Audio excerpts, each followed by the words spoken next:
Major General Robert B. Ostenberg, U.S. Army retired, will be talking about our Homeland Defense. He will tell us about U.S. Northern Command, known as NORTHCOM, and Northern American Aerospace Defense Command, known as NORAD, what they have done and what they are doing. Stay tuned for this. Welcome to The Better Part, a program that encompasses a diverse spectrum of topics important to our community, which we hope will both inform and entertain you. We invite you to sit back and enjoy the program.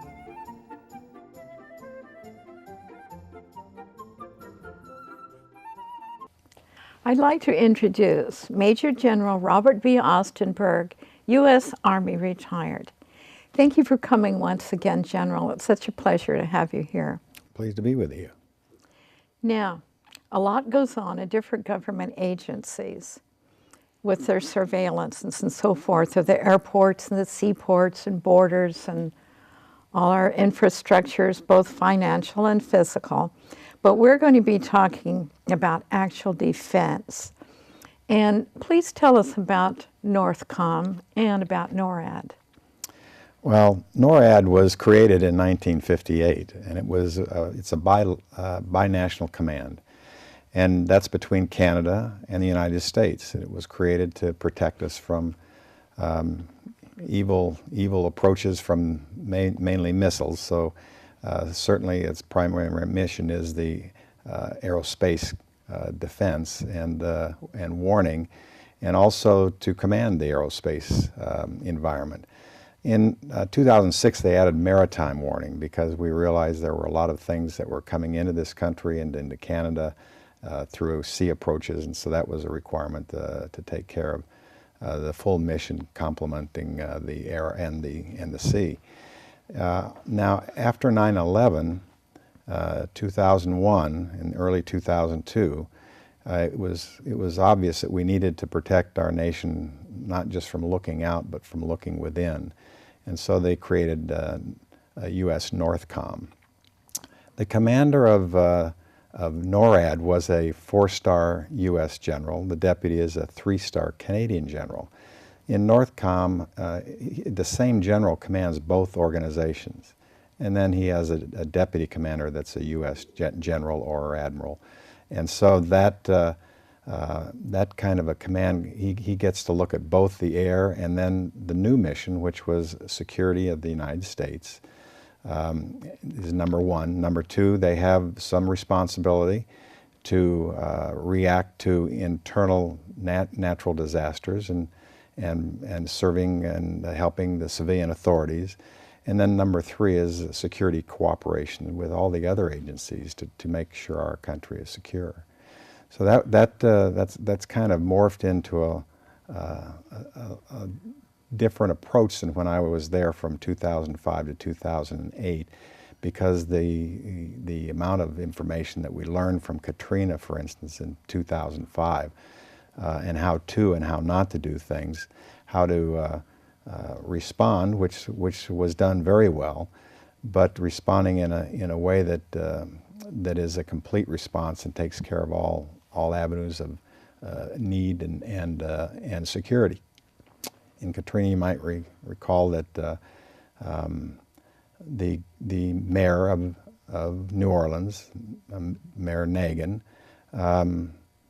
was trying to do a good job, and Governor Blanco was trying to do her job, but that was the first time that we really had a disaster that completely destroyed all infrastructure.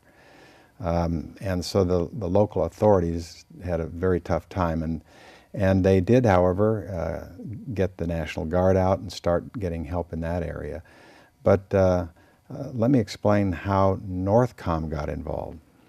In a normal disaster of any sort, whether it be a fire or flood, and it can be escalated into a lot of different things, but first the local responders. The fire chief and the police chief will get their forces involved. If they can't handle it, then they go maybe to the county, and they could get the county involved. Next it goes to the state, And when the governor deems that it's just overwhelming for the state, he then will call the president and ask for support. NORTHCOM and NORAD are ever in the lead for any of their actions until they're given the authority. So in the Katrina, NORTHCOM had to wait until the president said act. Then in that natural disaster, they would then appoint FEMA as the agency in charge. NORTHCOM then would work for FEMA, not in the lead, but as a resource for FEMA, and then bring all the resources of the military with it. And if it were a forest fire, then it would be the Department of Forestry. And so we would then fall on them and actually act in conjunction with them and in coordination with the Department of Forestry and, again, the state and local governments. Well, the recent flooding in Colorado resulted in the largest helicopter rescue operation since Katrina. And was NORTHCOM involved in that as well then? They were. And interestingly enough, it was in a little bit different sequence than what I just gave you. If you're near a military base, we have cooperative agreements with the communities that surround the military base for a very quick emergency response that can come directly from the commander if there is life and property at risk. And so in the case of the Colorado flooding, there were 1,700 people that were in very remote areas that they just didn't know how they were doing or could they get them out. They tried in a number of different ways with the local, very capable local and state resources, but it was evident that they needed something a little bit more. And so the Fort Carson enabled the 40th Combat Aviation Group to go ahead. There's a brigade that send Chinooks and Black Hawk helicopters to go and try and help with the rescue of those people that were stranded. And without that quick response, lives would have been lost. They just don't have the resources to get things moving very quickly in that arena, and it really worked very well. So the ability to go directly and assist is a great resource to have. But again, it's around a military base. We've done the same thing in Kansas when we had tornadoes 4 or 5 years ago that devastated complete towns. The military has the resources to help clean up and search and rescue and things like that. It's very important resource to have, and it works really well. Again, on the major, if it were a major thing that the communities can handle, like Katrina, they tried, then it goes through the other process, however. Well, what's a dual task commander? In 2012, because of the Defense Authorization Act, and as a result of I'm going back to that evil one, the Katrina incident, we in the government and elected officials realized that in some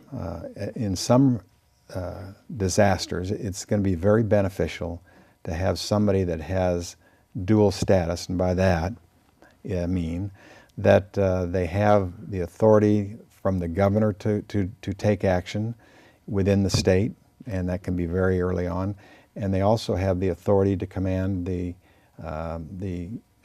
active component and the reserve component military. So to explain, Title 32 is what authorizes the government and the state and their National Guard falls under Title 32 to act when the governor sees the need to react to any type of an emergency.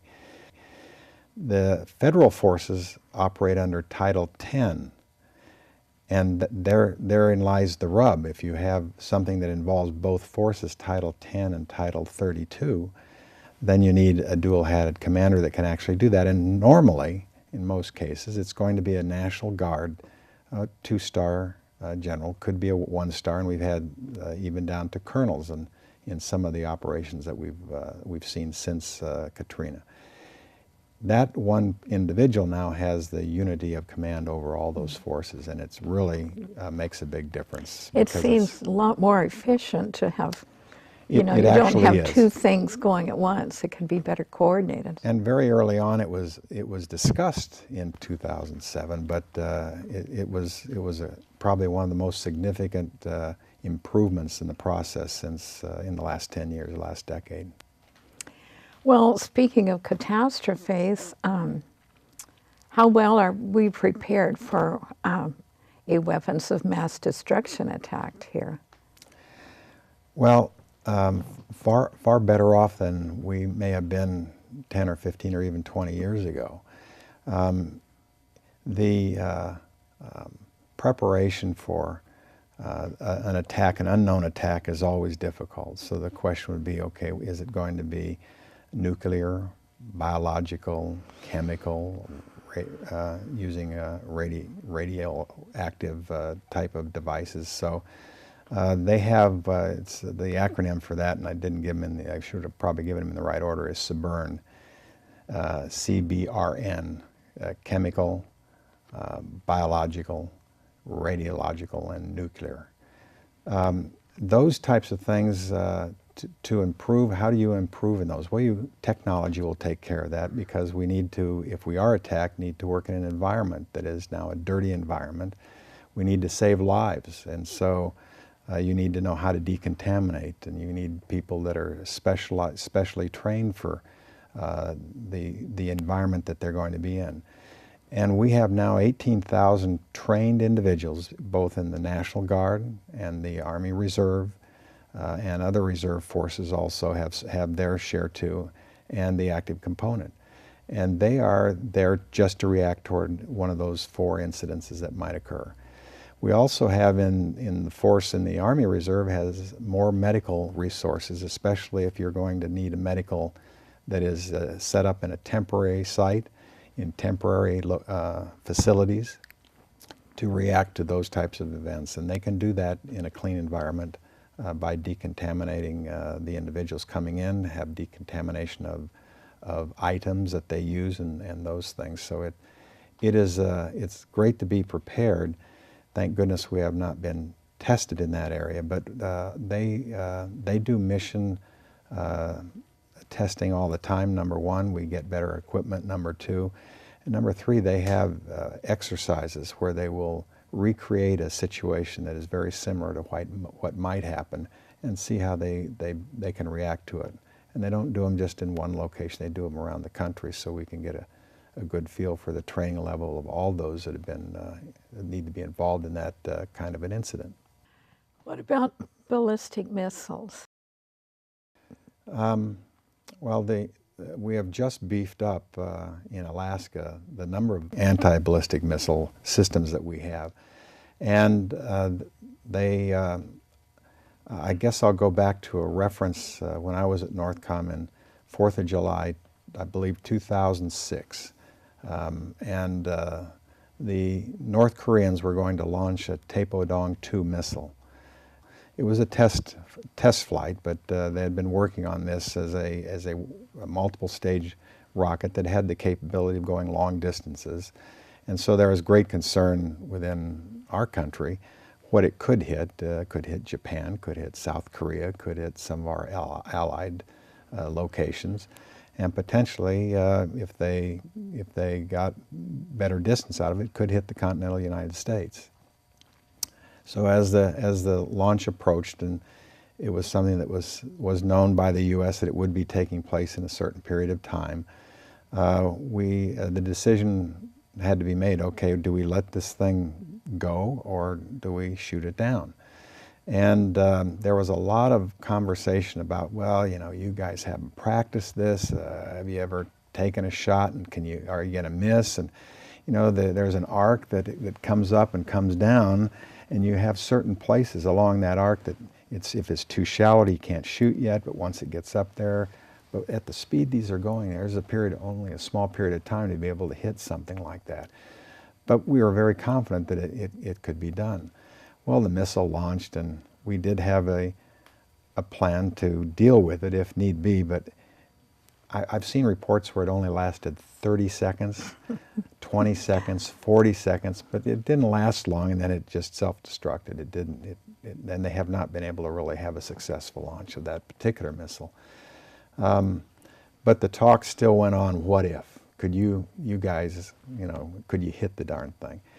Well, a year and a half later, we had an incident where we had a satellite that was an observation satellite that was put up into space, and this was a couple of years before, so it's been up there a while, and it's in an orbit, but the orbit is failing. Since it failed very early on, the fuel tank on that whole satellite was full, and it's full of, if it works broken and exposed to the atmosphere or on the ground, the pretty nasty chemicals that would create a lot of problems and kill people. And they also thought if it does fall into Earth's orbit and then is going to come down, it might hit in the southwestern United States, and the fuel tank probably would survive the re-entry. So the decision was made that they needed to try and shoot this thing down. Now I want to say it was like about 334 nautical miles away when they did take the shot. The window to make the shot on this particular day that they did this was 10 seconds. And the missile was launched from an Aegis cruiser, which is a cruiser that's in the west of Hawaii. So you have the seas going like this, and you have the guidance system, and it's like, wow, is this really going to work? They fired the missile within the window, and if they missed it, they'd have to wait some time, and it would be a little bit tougher shot. But they did launch it. The closing rate, from what I know, not what's published, it was about 22,000 miles an hour as these things came toward each other, and they did hit it, and it was destroyed. And the tank was not a problem. The things in the tank was not a problem, but it really kind of said, well, I told you we could. It makes me feel good. Thank goodness. Yeah. Well, talking about the missile that the North Korean shot that fizzled, didn't go out, was that a problem with the missile or with their launcher? It was probably it was a malfunction within the missile itself, okay. And it could have been guidance or whatever, but they didn't self-destruct it, put it that way. And they do have those, I hear, the mobile land launchers now that they can transport around and shoot from different places, which is scary to me because then that prevents preemptive strikes if you had to. well, if they're those, that is true. If it depends on the distance from the target, so I think we're concerned because of our allies in the area there. And that same 4th of July, which is the day that we saw this being fired, it was the 5th of July there. And in that same period of time, days before, they had fired some of those short-range missiles, which they have done on many occasions, but they do test those, and we aren't concerned about our own defense when it comes to those, but they're continuing to better their product. They've gotten some help, as I understand, from the Iranians. So maybe if they ever get one that will fly, we need to readdress it. But we're constantly looking at it. The United States is very capable, and I think can address that, and have since 1958 been doing a great job with NORAD doing that.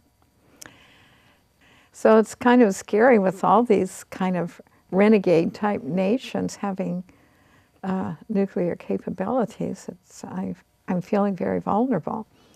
Well, again, here in the United States, we're a long way from the sources of those, but we can't just.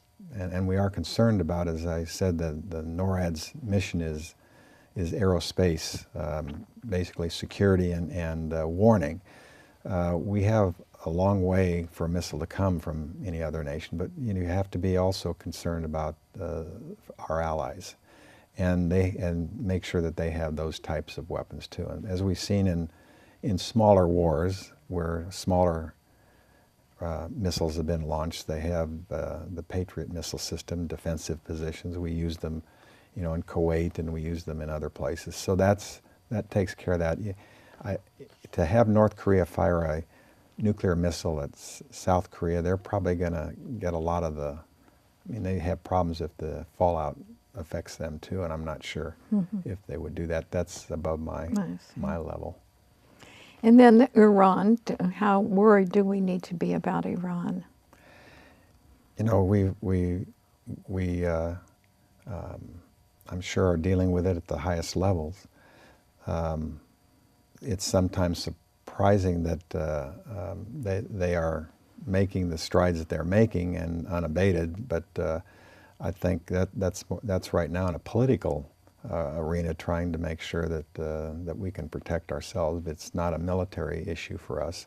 As you recall, several years ago, they tried to set up some defensive positions in Europe, and the Russians didn't like that, and others didn't like that. But it kind of made sense to me, because it's not to protect against Russia. It was to protect from other rogue states that might get the resources and the ability to shoot a missile, you know, south to north. So, but that's the political environment is such that I hope that they can stem those issues.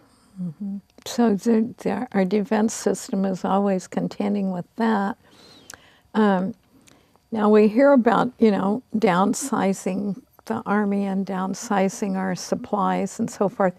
We're not going to get rid of any of our missile protection, end of our missiles, are we? No, as Defense I just mentioned, we missiles. just beefed them up. There were You said Alaska. another 14. Well, these are missiles that are capable of doing the intercontinental, you know, receiving on the receiving end of those attacks. So, so we have defenses to send things, as I mentioned, like the Taepodong, if it could get over here. So that is, I think that we're in pretty good shape there, because we're beefing that up. Yes, the rest of the military, I'm talking all the forces, are going to have to take a look at their structure and be able to keep enough structure to be able to react to all contingencies. But certainly it's more difficult, certainly with 2 or 3 simultaneous incidences to be able to handle those. What about the cyber world? The cyber world is a domain kind of being looked at by TSA, which is the security agency versus the Homeland Defense. But we have a U.S. Cybercom, which is involved as a partner. The military is a partner in that area. If you talk to U.S. corporations today, there's not many that haven't been hacked by overseas organizations, not to mention any particular countries, but there are some that are very active in that arena. So Cyber Command is really important, as is the effort to protect the U.S., because when you think about the military side of it, most of our equipment and everything else is all related to the high-tech things that are vulnerable through hacking, and I think it's a key area that we're looking at to make sure that we can keep ahead of it by innovation versus just trying to keep with it. They're leaning forward and trying to look at how we can protect ourselves, but it's in an environment that it's very difficult to do. Well, do you have any final thoughts that you would like to leave us with today? I'll tell you a couple things that I found interesting. I was one of 5 individuals that was a domestic attack assessor. And what that means is, if anything that looks, smells, or walks or talks like we're being attacked within the United States, the domestic attack assessor at NORTHCOM basically is given the mission to get evaluations on what happened, make assessments, look at the resources, and then the first call is to Secretary of Defense and then the President of the United States. and with recommendations. And so monthly, we would have to be recertified in the skills of being able to take care of that mission. And I was down being recertified in our in a secure area where we can role play these types of things. But it's also in a command center that also gets the feed from other things that might be happening around the country. And in the middle of that, we're listening to a conversation about a takeover of an airplane. And so they came on and said, "Are you telling me that you're in the process of a hostile takeover?" And the pilot said yes. And so we quickly scrambled planes to intercept this aircraft. In the area there were nuclear reactors and other things. This was a corporate type jet. And what the problem was not a takeover of the plane to crash into anything. He had his cell phone mic on, talking to somebody, while he had his headset on, talking to this individual. And so we were hearing about a hostile takeover of his corporation. Thanks for coming and explaining these things to us. Well, I hope it's a little bit clear. At least you know how those agencies get Yes, involved now, yes. because the states do have the first say when it comes to natural disasters and things happening in their state. Okay, thanks. Great, thank you.